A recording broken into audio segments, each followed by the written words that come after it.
बच्चों, बारिश रुक गई है। मैं अभी अनाज लेकर आती हूँ। जैसे ही टुनटुनी चिड़िया घर से बाहर जाने वाली थी, तभी उसे एक शिकारी पंछी उसके घोंसले की तरफ आता हुआ दिखाई देता है। बच्चों, शांत रहो। शिकार की गंध तो यही कहीं से आ रही है, लेकिन यहाँ पर तो कोई नहीं है। लगता है शिकार यहाँ से होकर गया है। मुझे जरा और आगे जाकर देखना होगा। वो कौन था माँ? वो एक शिकारी पंछी था बेटी। ऐसे शिकारी पंछियों से हमें दूर ही रहना चाहिए, वरना वो हमें नुकसान भी पहुंचा सकते हैं। माँ, मुझे बहुत डर लग रहा है। अगर वो शिकारी पक्षी फिर से यहाँ आ गया तो आप हमें छोड़कर कहीं मत जाइए माँ। दोनों ही बच्चे अपनी माँ को गले लगा लेते हैं। बच्चों, अब मुझे अनाज लाने के लिए तो घर से बाहर जाना ही होगा। जल्दी ही हम हमारा घर किसी सुरक्षित जगह पर बना लेंगे। चलो, अब मुझे जाने दो। ऐसा कहकर टुनटुनी अनाज लाने के लिए चली जाती है। थोड़ी दूर जाने के बाद उसे अनाज मिल जाता है। वो अनाज लेकर अपने घर की तरफ जा ही रही थी, तभी उसे किसी की आवाज सुनाई देती है। चिड़िया, ओ चिड़िया। टुनटुनी चिड़िया उस पेड़ के पास चली जाती है। अरे चिड़िया, मैं बहुत सूख गया हूँ। मुझे पानी की बहुत जरूरत है। क्या तुम मेरी मदद कर सकती हो? अगर तुम पास वाली नदी से थोड़ा पानी लाकर मेरी जड़ों में डाल दोगी तो शायद मुझे थोड़ी राहत मिलेगी। क्यों नहीं पेड़ भाई, मैं अभी पानी लेकर आती हूँ। तब तक आप मेरा खाना अपने पास रखिए। ऐसा कहकर टुनटुनी चिड़िया पास वाली नदी से एक मटके में पानी भरकर ले आती है और उस पेड़ की जड़ों में डाल देती है। तुम्हारा बहुत बहुत शुक्रिया चिड़िया। कोई बात नहीं पेड़ भाई, अब मैं चलती हूँ। टुनटुनी अपने घर जाकर अपने बच्चों को खाना खिला देती है। थोड़े दिनों बाद टुनटुनी अपना घर एक सुरक्षित स्थान पर बना लेती है और वहाँ अपने बच्चों के साथ रहने लगती है।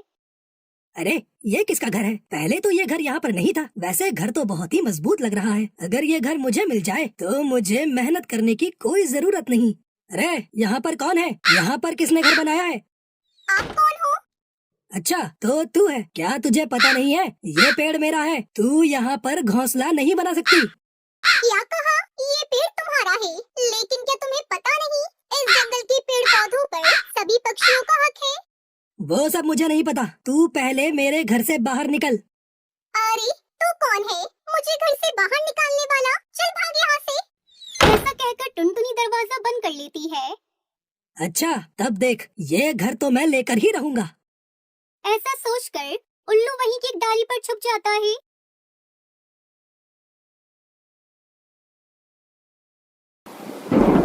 पहले मेरे घर से बाहर निकल। अरे उल्लू अंकल, हम इतनी तेज बारिश में कहाँ जाएंगे? वो सब मुझे नहीं पता। तुम पहले निकलो यहाँ से, वरना मैं तुम्हें खा लूंगा। तभी टुनटुनी वहाँ पर आ जाती है। अरे बच्चों, तुम दोनों बाहर क्या कर रहे हो? चलो अंदर जल्दी से। माँ, उस उल्लू अंकल ने हमें हमारे घर से बाहर निकाल दिया। अरे बाप रे, ये क्या हो गया? एक तो मुझे अनाज भी नहीं मिला और यहाँ मेरा घर भी उल्लू ने छीन लिया। बच्चों, तुम चिंता मत करो, चलो मेरे पीछे आओ। बारिश में भीगने की वजह से बच्चे ठंड से कपकपा रहे थे। हे ऊपर वाले, अब मैं क्या करूं? किससे जाकर मदद मांगूं? अरे चिड़िया, क्या हुआ? टुनटुनी इधर उधर देखती है। मैं वही पेड़ हूँ जिसकी तुमने उस दिन मदद की थी। पेड़ भैया, लेकिन आप तो उस दिन बहुत सूख गए थे। हाँ, मैं तुम्हारी मदद से फिर से हरा भरा हो गया हूँ। लेकिन तुम्हें क्या हुआ? तुम इतनी परेशान क्यों हो? फिर टुनटुनी सारी बात उस पेड़ को बता देती है। अच्छा, तो ये बात है। अरे चिड़िया, तो तुमने मुझे पहले क्यों नहीं बताया? रुको, मैं कुछ करता हूँ। ऐसा कहकर पेड़ अपने जादू से सुंदर सा मिट्टी का घर बना देता है। ये देखो चिड़िया, ये रहा तुम्हारा नया मिट्टी का घर। अरे वाह, ये घर तो बहुत सुंदर है। टुनटुनी उसके बच्चे घर को देखकर बहुत खुश हो जाते हैं। आपका बहुत बहुत शुक्रिया पेड़ भाई, लेकिन बारिश की वजह से ये घर गल भी सकता है। नहीं नहीं चिड़िया, ये एक जादुई घर है। ये बारिश में नहीं गलेगा। ये घर धूप में ठंडा और ठंड में गर्म रहेगा। पेड़ भाई, मैं आपका यह एहसान कभी नहीं भूलूंगी। अरे चिड़िया, तुमने तो मुझे मरने से बचाया था। ये तो उसके सामने कुछ भी नहीं है। अब तुम जल्दी से अपने बच्चों को लेकर उस घर में चली जाओ, वरना तुम्हारे बच्चों को सर्दी हो जाएगी। फिर टुनटुनी अपने बच्चों के साथ उस घर में रहने लगती है। दूसरी तरफ उल्लू बारिश को निहार रहा था। अरे वाह, ये बारिश का मौसम, मुझे ये बारिश बहुत पसंद है। अरे ये तो उस उल्लू की ही आवाज लग रही है। अरे उल्लू, दरवाजा खोल। अरे ये चील यहाँ क्या कर रहा है? अगर इसे घर में नहीं लिया तो ये मुझे ही घर से निकाल देगा। उल्लू दरवाजा खोल देता है। अरे चील भाई, आप यहाँ कैसे? अरे दिख नहीं रहा क्या? बाहर बारिश हो रही है। चलो हटो, मुझे अंदर आने दो। ऐसा कहकर चील जबरदस्ती से घर के अंदर घुस जाता है। अरे तेरा घर तो बहुत छोटा है, चल अब यहाँ से निकल। लेकिन चील भाई, मैं बारिश में कहाँ जाऊँगा? मुझे भी यहाँ पर ही सोने दीजिए। अरे निकल यहाँ से। तू तो ऐसे कह रहा है जैसे ये घर तेरा हो। फिर उल्लू चुपचाप घर से बाहर निकल जाता है। अरे अब मैं कहाँ जाऊँगा? फिर उल्लू बारिश में भीगता रहता है और बारिश की वजह से उसे सर्दी लग जाती है। इस कहानी से हमें सीख मिलती है कि बुरे लोगों के साथ हमेशा बुरा ही होता है।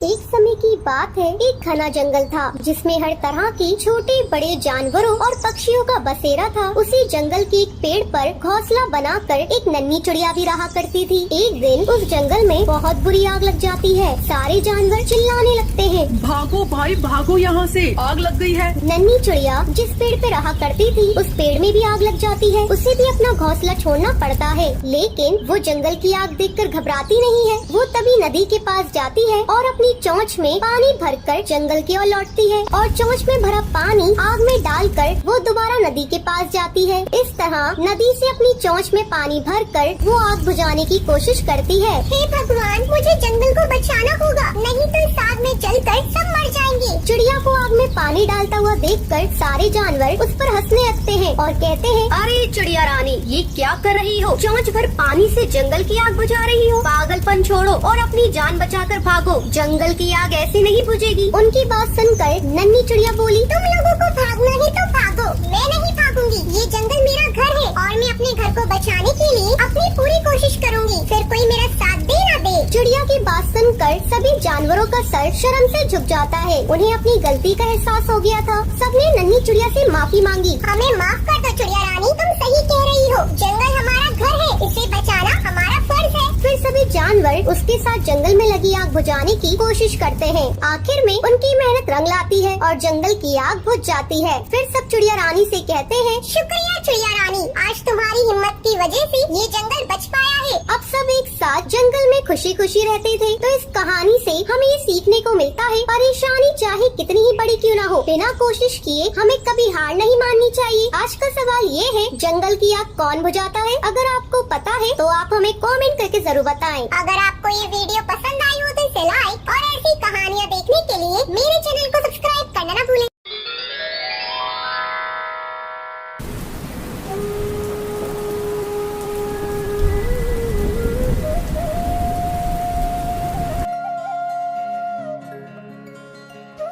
बेटा कालू, अब तू बड़ा हो गया है तो मैं चाहती हूँ कि तू शादी कर ले और तेरी शादी करने के बाद घर में बहू आएगी, घर में बच्चे होंगे तो घर में और भी मन लगेगा। मेरा बहुत मन करता है कि मैं तेरे बेटे को अपनी गोद में खिलाऊं। अरे दादी माँ, शादी वादी में कुछ नहीं रखा है। आज मैं शादी करके आ भी जाऊँ तो तुम खुद ही कुछ दिनों में बहू से परेशान हो जाओगी और उसे तरह तरह के ताने दिया करोगी। नहीं बेटा, ऐसा कुछ भी नहीं है। मैं उसका बहुत ख्याल रखूंगी और उसे हमेशा ही खुश रखा करूंगी। तब तक आप लोग हमारे वीडियो को लाइक और अगर आपने हमारे चैनल को सब्सक्राइब नहीं किया है तो जल्दी से सब्सक्राइब कर लें और कमेंट सेक्शन में जरूर बताएं कि आपको हमारी ये कहानी कैसी लगी। ठीक है दादी माँ, जब तुम कहती हो तो मैं शादी कर लेता हूँ। ये कहकर कालू जंगल के पंडित के पास जाता है और उनसे कहता है, पंडित जी देखो, वैसे तो मेरे घर में कोई कमी नहीं है, बस कमी है तो एक बहू की। और अब मेरी माँ भी चाहती है कि मैं शादी कर लूँ, तो मेरे लिए कोई अच्छी सी चिड़िया हो तो बताना। बेटा तो फिर तू देख कैसे तेरी चट मंगनी पट ब्याह करवाता हूँ। फिर कालू और टुनटुनी की शादी हो जाती है। कुछ दिनों बाद, टुनटुनी बहू, अब तू अपना ध्यान रखा कर, अब काम वाम पर ज्यादा ध्यान मत दिया कर। अरे दादी माँ, आप परेशान मत होइए, मैं अपने अंडे का ध्यान अच्छे से रखूंगी। देख बहू, मेरे पोते को कोई भी परेशानी नहीं होनी चाहिए। मैं चाहती हूँ तू एक बेटे को जन्म दे और मैं उसे अपने हाथों से खिलाऊं। कुछ दिनों बाद कालू के घर में 3 बेटियां पैदा हो जाती हैं, जिसे देखकर दादी माँ का माथा चढ़ जाता है और वो टुनटुनी के बारे में मन ही मन सोचती है, ये कलमुही जब से घर में आई है कुछ भी अच्छा नहीं हो रहा है। अब इसने बेटे की जगह 3-3 बेटियों को जन्म दे दिया है। अब इनकी परवरिश कैसे होगी? ये तो मेरे बेटे की सारी कमाई ही खा जाएंगी। फिर तीनों बेटियां धीरे धीरे बड़ी होने लगती है और वो एक दिन दादी माँ के पास आती है। दादी दादी, हमें भूख लगी है, हमें कुछ खाने को दो ना। ओहो मनूस चिड़िया, मुझे हाथ लगाने की जरूरत नहीं है, मुझसे दूर रहो और मेरी तरफ से भूखी मर जाओ, मुझे कोई फर्क नहीं पड़ता। हमसे प्यार क्यों नहीं करती हो? हम तो आपसे बहुत प्यार करते हैं। मैंने तेरी माँ से कहा था मुझे लड़का दे दो, लेकिन उसने जन्मी तो 3-3 बेटियाँ। दादी, क्या लड़कियाँ होना कोई गलत बात होता है? लड़कियाँ तो अच्छी होती है। माँ कहती है हम बहुत भाग्यशाली हैं। अच्छा, तो तू अब मुझसे जबान लड़ाएगी? फिर बुढ़िया उसे पीटने लगती है, तभी टुनटुनी वहाँ पर आ जाती है। माँ जी, ये आप क्या कर रही हो? बच्चियों पर कौन हाथ उठाता है? ये बहुत गलत बात है माँ जी। बेटी तो ईश्वर का वरदान होती है। तभी बुढ़िया तिल मिलाते हुए बोलती है, तू मेरे बीच में मत बोल, मुझे तू बिल्कुल अच्छी नहीं लगती और ना ही तेरी ये बच्चियाँ अच्छी लगती हैं। फिर सबसे छोटी बच्ची अपनी दादी से कहती है, बुढ़िया तू भी हमें अच्छी नहीं लगती है। तू भाग जा हमारे घर से। 24 घंटे बकर बकर बकर करती रहती है। जब देखो हमारी माँ को और हमें सुनाती रहती है। देखो देखो, कल की छोकरी मुझसे ही बातें बनाने लगी है। देख मैं अब तेरा क्या हाल करूँगी। फिर अगली सुबह बाहर बहुत तेज बारिश हो रही होती है। सुंदरी दादी के दिमाग में तरकीब आती है और वो छोटी बच्ची जो कि सोई हुई होती है उसके पास जाती है। फिर सुंदरी उसे उठाकर एक छोटे से कपड़े में बांध देती है और तेज बारिश में उसे बाहर छोड़कर आ जाती है। पर सुनहरी की भी आँख खुल जाती है और वो अपनी दादी को ऐसा करते हुए देख लेती है। दूसरी तरफ टुनटुनी माँ को अपनी बेटी का आभास हो जाता है। अरे छोटी कहाँ गई? इतनी जल्दी तो उठती नहीं है। हो सकता है बाहर खेलने गई हो। ये कहकर टुनटुनी घर के बाहर देखती है। बाहर बहुत तेज बारिश हो रही होती है। हे भगवान, ये रातों रात इतनी बारिश कैसे हो गई? ये अचानक से क्या हो गया? मुझे अपनी बेटी को बचाना होगा। फिर टुनटुनी छोटी को ढूंढती हुई घर के बाहर जाती है। छोटी, ओ छोटी, तू कहाँ है बेटा? छोटी इधर आ। टुनटुनी को जंगल की नहर के पास उसे पेड़ के नीचे अपनी तौलिया का कपड़ा दिखाई देता है। अरे ये तो मेरी तौलिया है। अचानक से यहाँ पेड़ के पास कैसे आ गई? ये सब कैसे हुआ? तभी सुनहरी अपनी माँ के पास आती है और वो अपनी माँ को सब बता देती है। ये सुनकर टुनटुनी गुस्से से अपनी सास से बोलती है, माँ जी, अगर आपको मेरी बेटियाँ पसंद नहीं है तो मैं तुम्हारे घर को छोड़कर चली जाती हूँ। पर तुमने आज मेरी छोटी बेटी मुझसे छीनी है। तुम्हें बेटियाँ पसंद नहीं है ना? जबकि तुम खुद एक बेटी रही होंगी। माँ जी, आपने मेरे साथ ऐसा क्यों किया? भगवान आपको कभी माफ नहीं करेंगे।